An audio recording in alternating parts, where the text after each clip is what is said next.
President Trump has said clearly and consistently of course, the door is open so long as Zelensky is willing to seriously talk peace. You can't come into the Oval Office or anywhere else and refuse to even discuss the details of a peace deal. Look, this is not going to make anybody happy. The Russians are going to have to give up stuff. The Ukrainians are going to have to give up stuff. You can't come to the Oval Office and say, give us security guarantees. We won't even engage with you about what we're willing to give up. That's been the Ukrainian posture. When that posture changes, as President Trump said, when they're willing to talk peace, I think President Trump will be the first person to pick up the phone. You're exactly right, Sean. When the Ukrainians came to Washington on Friday, it was supposed to be ceremonial. You know, there had been some public back and forth, some disagreements, some words spoken in public.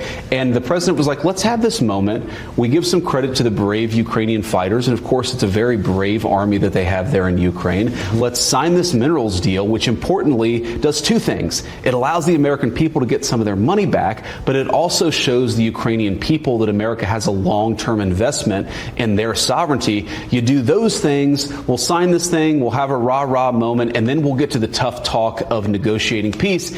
We couldn't even get the Ukrainians to a point where they could talk about the peaceful settlement. And look, in some ways, Sean, I get it. I get the frustration. I get the rage. It's their country. Of course, it's not our country. But you've got to accept, cooler heads have got to prevail. This thing cannot go on forever.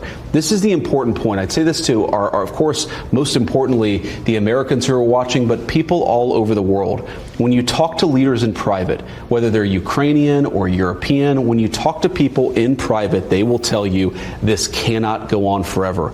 There aren't enough Ukrainian lives, there isn't enough American money, and there isn't enough ammunition to fund this thing indefinitely. The only realistic pathway to bringing this thing to a settlement is President Trump's pathway. We encourage both President Zelensky and President Putin to follow that path.